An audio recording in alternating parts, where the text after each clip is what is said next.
welcome to the Chronicles of Nania, a nanny resource podcast made for nannies by me, a nanny.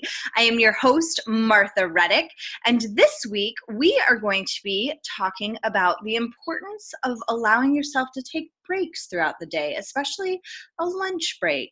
And to do that, I have brought on Mackenzie Bancroft. Hello, Mackenzie. Hi, it's good to be here. It's so nice to have you. Mackenzie and I are both, full-time nannies. And so we've been working to make this happen for a while. And I'm so glad that we found a time. Me too. We were just saying both of our nanny kids, well, one of mine and Mackenzie's are out of the country right now. So we were like, we have time. We have to do this. Quick, go. Yeah, let's make it happen. So, which I'm sure you nannies at home know the feeling of when your nanny family goes on vacation, you're like, oh, I have to squeeze in all these life things for myself. Like a haircut. Yes, like a haircut. I'm doing a bunch of doctor's appointments. I just got back from a haircut. Yep, that's awesome. I should schedule one of those. I don't know. I think Christmas was the last time I got a haircut, so that gives you a little clue into my hair routine. Well, awesome. Well, before we talk about the importance of allowing yourself breaks as a nanny, let's hear a little bit about your background. Sounds great. I currently live just outside of Philadelphia. I work as a house manager. I have a degree in early childhood education and special needs with a focus in multicultural education. When I was in college, I worked as a nanny with the same family for 3 years, and I loved it. I realized that I loved teaching, but I also really loved helping families. I loved how it felt to empower working parents. I loved organizing the house. I loved being involved in helping to raise the children, and it was a complete joy, and I knew that it was what I had to do professionally. So I graduated college. I worked with infants in Brooklyn for a year, and then I found the English Nanny and Governess School in the US, and I decided to go for extra training and got my newborn care specialist certification. And from there, I launched my career. So I've been working as a professional nanny for 6 years now, and I love it. I run a blog on Instagram with one of my best nanny friends, Catherine. The blog's called Not Quite Mary Poppins, because that's what we are. Not quite perfect in every way, but working to bring kids some stability, some love, and lots of fun. And I'm really excited to be speaking at Nanny Palooza this year, too. So amazing. That's all really, really wonderful. Yeah, and I do highly encourage everyone listening to check out Not Quite Mary Poppins, and also to try to make it to Nanny Palooza. It's just the best. It really is. I come away from it feeling so rejuvenated as a nanny. So well, wonderful. Well, let's talk about lunch breaks and kind of breaks in general throughout the nanny day. So as I asked you to do this because I saw that you posted about the importance of taking a lunch break and how, in normal, like you go into an office, not normal, in work situations where you go into an office, there is a kind of scheduled in lunch break a lot of the time, or a lot of jobs, have breaks scheduled in for you. And nannying is certainly not that way. And feeding children lunch is maybe the opposite of a break sometimes, especially with babies and toddlers. So absolutely. So yeah, I agree with you in your original post that kind of got this ball rolling, that it's important to take a lunch break, but it's hard sometimes to find that time. So when do you normally take your lunch break? Yeah, it is very hard. Just in case for anyone who hasn't seen that post, I want it to be known that I didn't for the first few years of my career. Mm-hmm. I was basically just sometimes eating what the kids had left over, which is both embarrassing and something I'm willing to admit for the purpose of this conversation. And I intentionally carve it out now. So I take my break during the house quiet time, which is usually around 1:30 or 2. This usually means that I may have already eaten with the kids and had lunch while I'm hanging out with them. And sometimes it means that I'm eating a later lunch in the day, which for me is okay. And that's why I meal prep. I meal prep before the week starts so that I can make sure that I can have my own lunch, which is a whole different topic, making sure Yeah. that you eat when you're on the job. But Yes. that is when I take my break.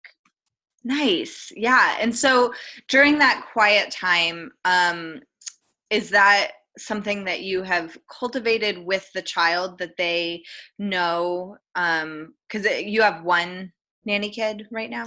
I have 3.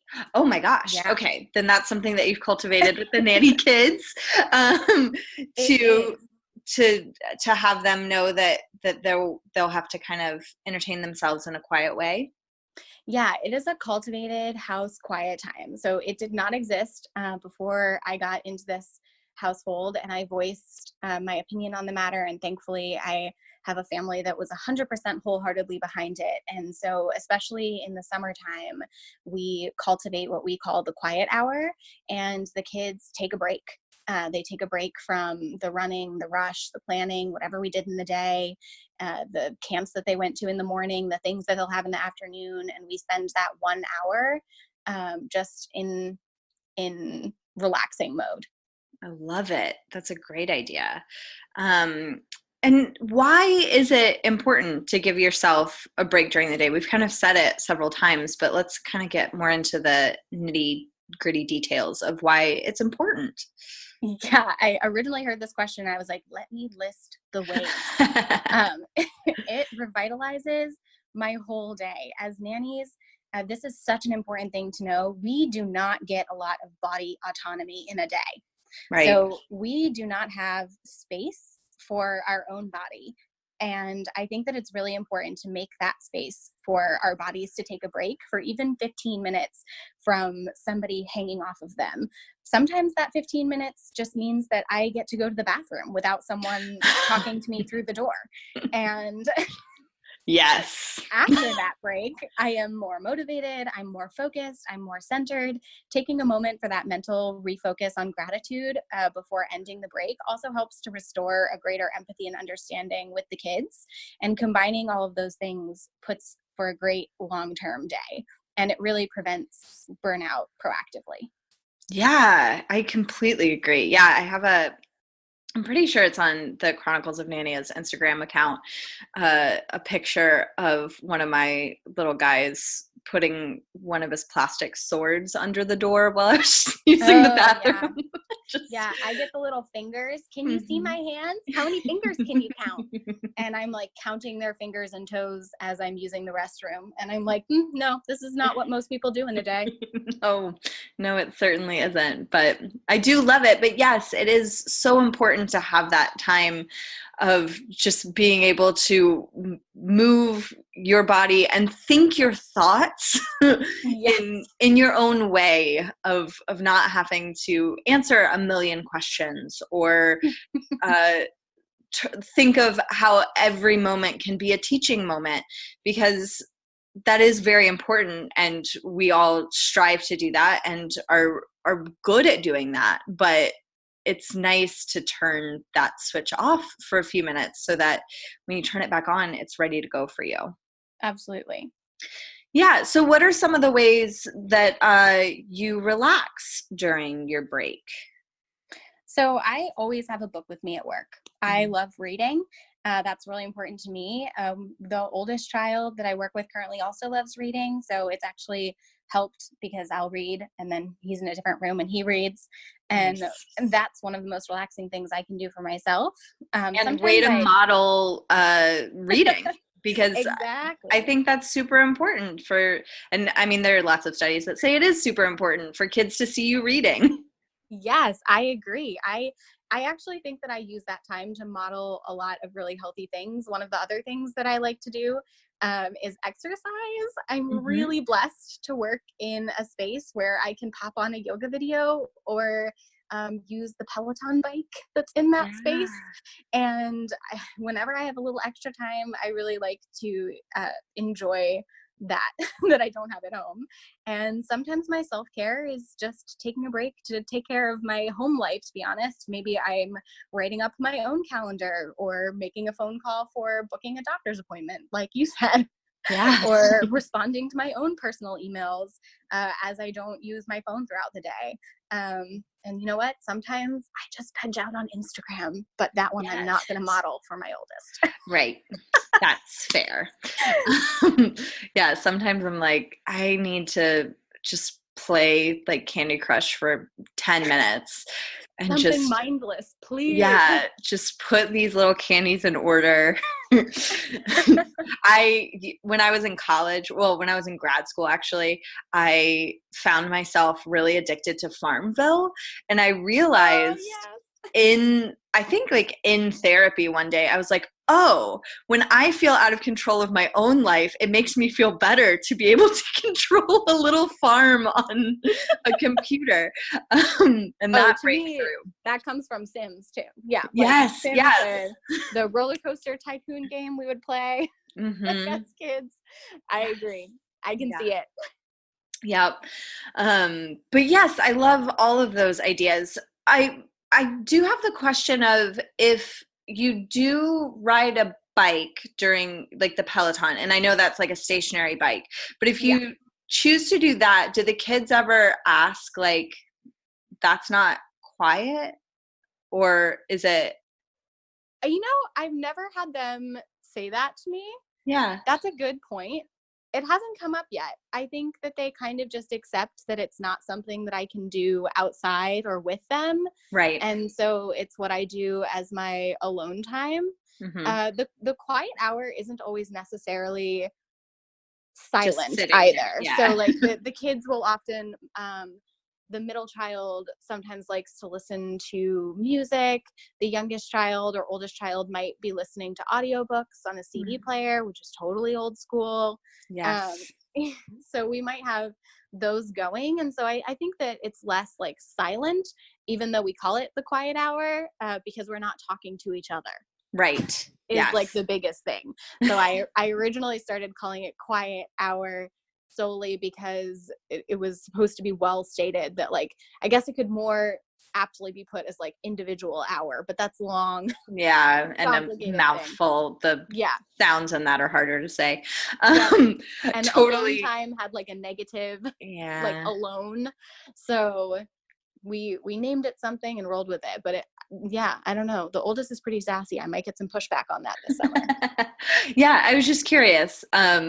But I also bet that, if you've set it up as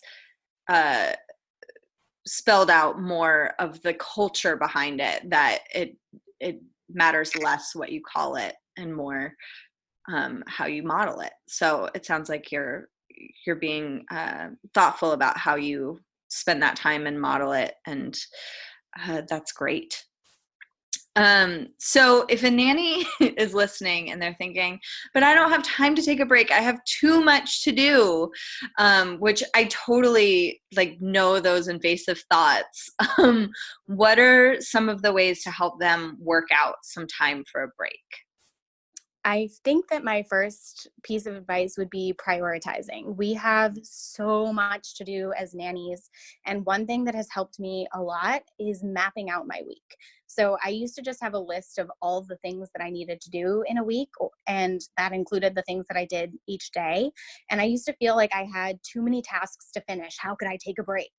Right. So I planned out all of the activities. I am currently a house manager, so my activities are varied from when I was nannying, but I have a list of what I need to do each day, a list of what I need to do each week, and a list of what I complete each month. And I put the list up for the day and assign times for it.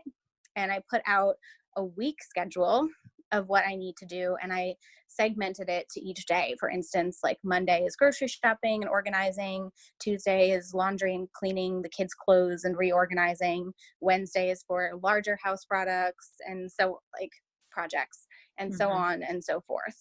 And so it has really helped me to see that I don't have to climb the whole mountain in one day. I Right. have a list of things laid out. And it also helps my employers to see which things I'm getting done and when, and helps them to see, um, I think it helps them to see that when I am taking a break, these are all the things that I've already done, and these are all the times that I've planned it out. Yeah, and it also probably gives them slightly more confidence that, you've already thought about all the tasks that you need to do. Um, and you are really taking it into account, and that the break will help you do them better than not having the break. Yes. Yeah, I completely agree. And I think that, like you said, prioritizing and knowing that your own sanity, and like you talked about, the burnout, avoiding that burnout aspect, are really important. So if, the dishes don't get unloaded once, that might be fine. Your household culture the best, but yeah, prioritizing and making sure that you are taking into account your own sanity as a priority as well. Yeah, absolutely. Yeah. So what if there are cameras and a nanny is nervous about taking a break?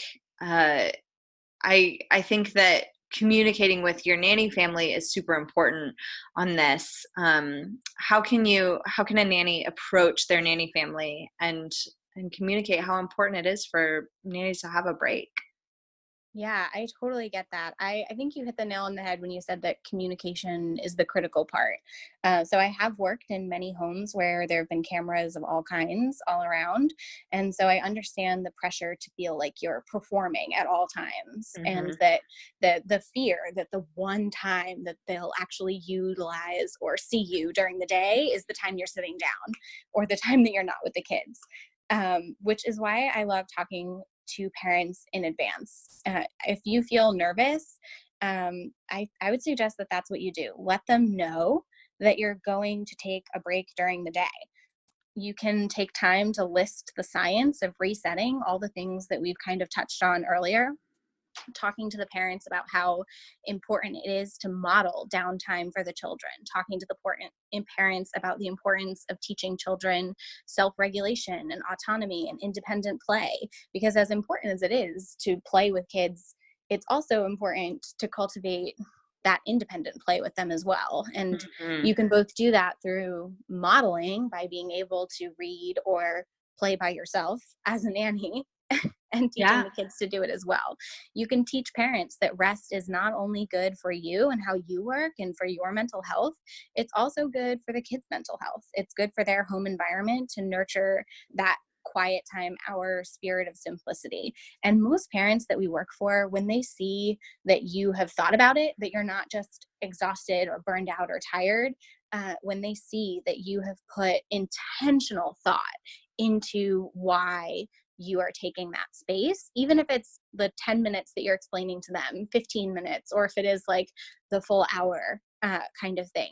Most parents that we work for understand that. And that's why it's key, I think, also to have systems and prioritize, as mentioned earlier, because they know that while you are both intentionally carving out time to take a break, you have also set aside all of the time and intentionally carved out pieces for the tasks that they need you to do that they consider essential to running the home.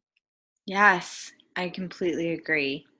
And we kind of already touched on kids that don't nap, with Mhm. that quiet hour.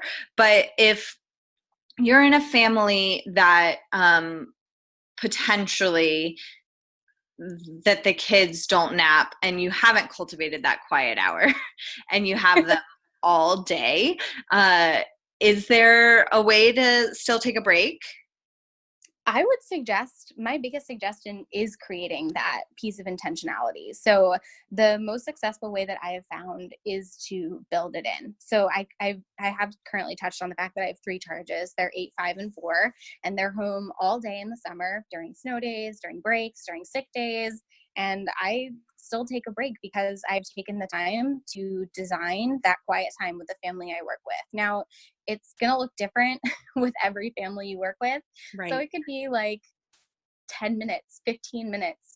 But I really do believe in the importance of cultivating that time for older kids. So for me, the time that I've built into the day, yes, it's important for me to take that as a break. And I really do believe it. And I've preached about why I believe it, but I also believe that it's important for kids to take that. Kids have an incredibly structured life nowadays. Like, Mm-hmm. depending on where you live or depending on the city you're in, it can look different. But genuinely, the structure of children's lives is much more rigid than it was even 20 years ago when we were kids. And Right. so for me, I have seen the science of that in education. I have seen the importance of that in psychology. And I think that adding that into a family's life adds a lot of value.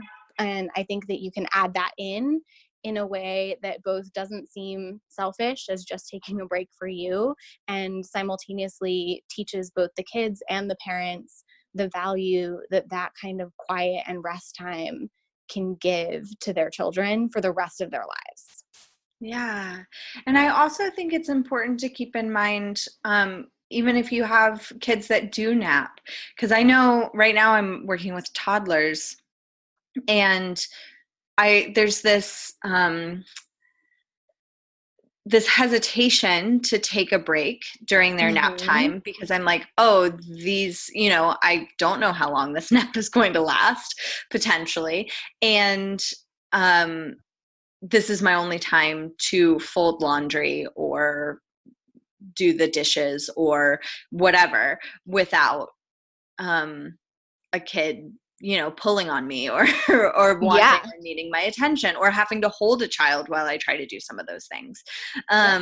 And so I think that if you I think prioritizing again is really important. Both of my nanny kids are still on 2 naps a day, so that's very helpful. When it goes down to 1 nap a day, though, it's going to get tricky. Do you have any advice on that? I would say two things. One, learn what you can do when the kids are awake, which sounds weird, but as the Hmm. kids have gotten older, as naps have entirely disappeared in my life, I I have had to learn, as I used to work with primarily infants and toddlers. I've had to learn how to adjust. Like, what can I do when they're awake, and what can't I do when they're awake? And an example of that for me is I can cook dinner when they're awake. Right. I can unload the dishwasher when they're awake. I can make sure that lunch is packed for the next day when they're awake. Yeah, I can't fold laundry when they're awake, but I Right. can put the laundry away when they're awake. Hmm. And And sometimes what you need them to be awake to put the laundry away. exactly. And so learning what I can include them in, what I can't include them in, learning my own limitations of what is just too exhausting to try with them, aka folding laundry, Hmm. and what has been successful in integrating their help, like putting the dishes away. Has been invaluable in helping me prioritize my time. And then my second piece of advice is, if you can only take 10 minutes, which all I'm saying is, at least start with like 5 or 10 minutes. If that's all you can take, do it first, because the nap will end. The tasks will the tasks will be prioritized somewhere else. I Right. don't know if that makes sense, but somehow we get it done in a day. Yeah. But if you miss out on that 10 minutes when they're sleeping, that's going to be what you don't get done in a day. Yes, and I would encourage you to really be mindful about those 10 minutes, especially if it is only 10 minutes. Mm-hmm.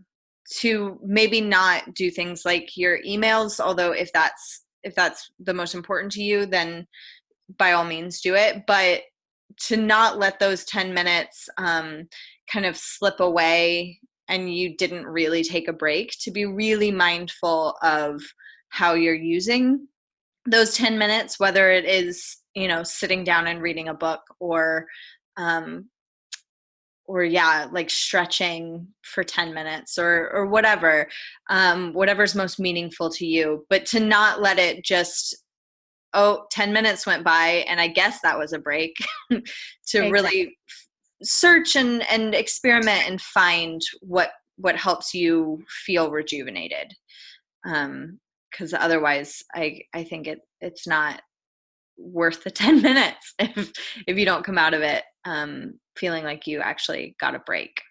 Right. That's the whole point. That 10 minutes, if that's all you can take, make sure that you're incredibly intentional about using it as a time of rejuvenating and recentering so that you can be the best version of you where you are. Yes. And I think that having kind of a plan ahead of time will help you potentially avoid decision fatigue. I think that I have talked about decision fatigue on another episode, but for the life of me, I don't know which one. But it's it's this idea that, you know, especially as nannies, we are making 1,000 decisions an hour all day, you know, or coming up with ways to help children make those decisions, which also takes a mental toll. And so giving yourself a break helps avoid decision fatigue. And I will include an article in the show notes, so it will be down there for you as you're listening to this episode. Um, but Psychology Today has an article about the importance of taking breaks to avoid decision fatigue, which is brilliant. And one of their suggestions is a movement break. Although this is mostly aimed at people that sit at a desk all day. I would argue that nannies usually get plenty of movement in our day, but like you said, we don't get to move our bodies with full bodily autonomy all day. So I do think that using this time to decide how you want to move your body is very important. Yes. And then, yeah, this idea of decision fatigue. So that when you have to make frequent decisions all day, it can wear down your willpower, which we know is super important when you have told a child no, and you know a tantrum starts, and you really need to stick to your guns, and that's hard. It's really, really hard, and it's even more hard if you are suffering from decision fatigue. There's a study that they talk about in this that notes that Israeli judges were more likely to grant paroles to the prisoners after their 2 daily breaks than when they had been working for a while, which is fascinating. That, you know, people's lives were impacted by when in the day they came before those judges.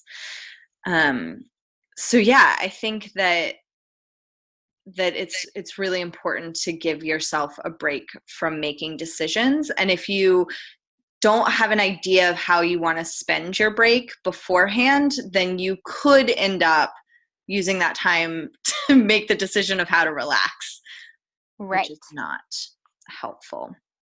No. So yeah, is there anything that you wanted to add about decision fatigue? Yeah, I love this topic. I am a huge fan of recognizing decision fatigue, and I'm a huge fan of bringing attention to how exhausting it is as a nanny. I think a lot of times, you know, you get it as a parent, or everybody knows that like CEOs make a ton of decisions in a day, Right. and judges. But yeah, nannies make a ton of decisions in a day. And you hit the nail on the head when you said that we have to stick to our guns occasionally. And I think that the issue is usually less that we won't stick to it and more that we won't stick to it with empathy and a smile. Yes. Yes. And so not only are we expected to stick to our no, but like almost most other professions don't also have to stick to their no in the best, politest, most smiley, most empathetic, most encouraging way possible. Yeah. And so I love the idea of recognizing that decision fatigue, and breaks bring about clarity. Letting your mind rest allows you to move faster through the rest of the day. Break, um, what should I do next? Great, done, moving forward. A pause in the day isn't slowing down the rest of the day. It's my deep breath before a sprint. I'm not a runner, but I'm just borrowing that analogy because it's Yes. kind of how we pace out our lives as nannies. Right. I don't know if you've ever heard of her, but I love the author Emily P. Freeman. She takes on this subject of decision fatigue, and she has a podcast and a book called Do the Next Right Thing. And so she shares about how to make decisions in mindful ways. And she says that even small decisions weigh on us, and small decisions adding up over time can weigh on us the most. And so in order to decide efficiently, we need space in our days where we lighten that load, and a lunch break can be that lightened load. Yes. That's such a good point, and I'm going to have to check out that podcast. Thank you. I, just a small little story that happened to me recently is I had been asked to work more than I normally work, and I said yes with a happy heart because I love my kiddos. But one of my families had gotten this new water filter, like a kind of like a Brita, but it's not a Brita. And on one end of it is a like spigot that you push the button and the water comes out. And on the other side that was further away from me is like a spout, like a pitcher. So you can pour it that way. And that kind of got added as I was working a lot. And I would sit there because I drink a lot of water in a day. I figured out because I was at someone's house and they keep a wine bottle full of water in their fridge. That's just how they store it. And I was like, oh, I drink 3 wine bottles of water every day. Like that's how much I drink. And so, because I was at their house dog sitting. And so I would be at this pitcher and I was using the spout end that was closer to me, the little push button, and it was taking forever. And I was so frustrated by this, but I was like, but I want the filtered water. And it was because I was working so much. And then I came back after the weekend and I was like, Martha, pick it up. It's a pitcher. You can pour it. And like, it just revolutionized my day because I didn't have to go to the spout every time and push the button and like wait for what felt like 30 minutes, but was probably 1 minute to get my water. And so just little things like that where coming in with like being fully rested, and I was also out of class at that point because I'm in school right now, and so just like coming in with that after that break helped me see that I had another way of approaching this problem that I just couldn't see because I was tired and busy and yeah, I hadn't like given myself that break during the day. So that's just a little story that I thought of when you were talking, because it really helps you reset and kind of see the world in a more problem solving and empathetic way than getting kind of drudged down by the day. Absolutely. And that's so critical because often we jump to, and I hope this is not too much of a tangent, but often we as nannies jump to the idea of our original childcare, which is like how we were raised, if that makes sense. That does, yes. And so many times we have to fight our own mentalities as we get worn down or exhausted, and we have to return to our education or what we know or what we've learned, and we have to come up with a better solution than how we would have done it before.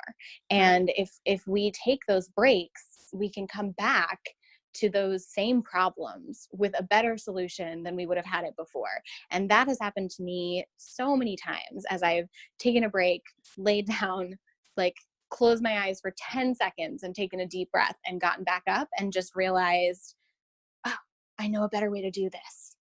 Yes.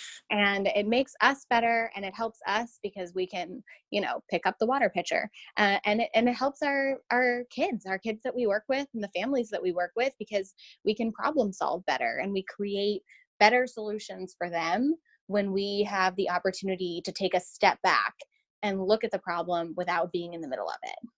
Yes, I completely agree. And if you as a nanny are listening to this and thinking, I really don't know if my nanny family would go for this, use this podcast as a resource. Ask them, do all the other work, show that you've thought about it, and maybe bring in some articles about how important it is, which you can use the article that I've linked down below, but also maybe ask them to listen to this podcast about why it's important, because sometimes it's easier to have other people advocate for you. Absolutely. So is there anything else you'd like to share? Any other thoughts? I just wanted to say that, if you are a nanny out there and you have listened to this whole podcast and you still are not convinced that you can take a break, don't judge yourself. In a world where our jobs are to take care of other people and to get it done and to do it better than before, and it is so hard to get it through to our own hearts and our own minds, that this slice of the day is okay. But please, I am absolutely begging you to start small. Take the 5 minutes, create the space, create the routines that will allow kids to take the space and to see that self-care, and then for you to model it. Those kids deserve to know that they can take a break too. And in a day, you might be the only person that they see taking that break. And if you can give your brain and your body the space to relax, then they can do it too. Yes, that's such an excellent reminder. Thank you. Well, wonderful. Is there any resources for nannies that you want to throw out there? Yeah, I really like this other Instagram called Simply on Purpose. She does a great job of wrapping up some routines. She talks a lot about routines. She talks about a lot of things for parents because she is a parent talking, but she's got some great nuggets of advice on how to create cleaning up routines, how to create space in your day. They live a very simplistic lifestyle. I haven't mentioned this at all, but so does the family I work for. And so we just needed some routines to create some order in our very simple days. I also love A Crafty Living. I think more for toddlers, but she's got some great arts and crafts projects. Not Quite Mary Poppins. I'm going to start now that people like this topic, posting more about generally what I do to create these kinds of routines of rest and rhythms in a day. And I can send you a few links to put up in the podcast notes of books that I've read, but I can't remember the titles of them at the moment. Great. Well, those will all be down in the show notes. So we're talking to you and you're in the future, which is cool. This is time travel. So look down and they're already there for you. I love it. Okay. We end each episode with a cute, funny story, and Mackenzie has brought one. Yeah, so I was preparing dinner for my nanny kid, and he was 6 at the time and had a friend over for dinner, and his friend leaned over to him and said, "Can you ask your babysitter for some more milk?" And he said, "That's not a babysitter, that's a nanny," and was super offended. And his friend said, "Oh, well, what's the difference between a babysitter and a nanny?" And he goes, "Well, a babysitter comes over for dinner and a nanny is here forever." Oh, I love that so much. I love that he was offended, and I love his definition. Yeah, I was like, Okay. Yes. Yes. I'm okay with this. Yes, I love that. Well, thank you so much, Mackenzie. I really appreciate you taking time out of your busy day to be here with me. Of course. Thank you for having me. It's great. I could talk about this subject forever, so I'm glad to have a space for it. Yes, and thank you all for listening. We'll see you in a couple weeks. Chronicles of Nania is produced and hosted by Martha Reddick. Artwork by Noni Amadan. Theme music by Brad Kemp. Find him at secondbedroomstudio.com. Follow us on Facebook and Instagram at Chronicles of Nania and on Twitter at Nania Podcast. To contact us, email chroniclesofnania@gmail.com. Thanks for listening.